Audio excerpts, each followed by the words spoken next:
Guys welcome to my channel Sri fashion world. Today వీడియోలో మనం చూస్తున్నాం కుప్పడం కంచి బోర్డర్ శారీస్ అండి.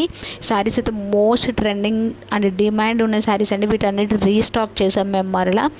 చాలా చాలా ట్రెండింగ్గా ఉన్న శారీస్ అండి. బ్యూటిఫుల్ కలర్ కాంబినేషన్స్తో ఉన్నాయి. ఈ శారీ మొత్తం జరీతో ఫైన్ వీవింగ్ చేసి ఉంది అండ్ చిన్న చిన్న చెక్స్ బూటీస్తో ఉందండి. బార్డర్ అయితే బ్యూటిఫుల్గా కంచి బార్డర్తో డిజైన్ చేశారు. బ్యూటిఫుల్ కలర్ కాంబినేషన్తో డిజైన్ చేశారు. స్టాక్ అయితే లిమిటెడ్ స్టాకే ఉందండి. మీరు ఎవరైనా కావాలంటే ఫాస్ట్గా స్క్రీన్ మీద డిస్ప్లే అవుతున్న నెంబర్కి మెసేజ్ చేసి బుక్ చేసుకోండి. No cash on delivery, all over India free shipping available ఉంటుంది. రీసేలర్స్కి అయితే మోస్ట్ వెల్కమ్ అండి. మీరు మంచి మార్జిన్తో పోస్ట్ చేసుకోవచ్చు. బ్యూటిఫుల్ కలర్ కాంబినేషన్తో మనం హ్యాండ్లూమ్ శారీస్ అండి. ఇవన్నీ పట్టు Kuppadam Kanchi border sarees, pure handloom sarees కాబట్టి మీరు హ్యాపీగా రీసేలింగ్ చేసుకోవచ్చు. కస్టమర్స్ అయితే మంచిగా సాటిస్ఫాక్షన్ అవుతారు. అండ్ మీరు ఎవరైనా ఫస్ట్ టైం ఈ ఛానల్ చూసినా ప్లీజ్ సబ్స్క్రైబ్ చేసుకోండి, లైక్ చేయండి, షేర్ చేయండి, కమెంట్ చేయండి. డిస్క్రిప్షన్లో Facebook, WhatsApp, Instagram group links ఇచ్చాను. ఇంట్రెస్ట్ ఉన్న వాళ్ళు జాయిన్ అవ్వండి. డైలీ అప్డేట్స్ ఉంటాయి. Thank you. Have a nice day.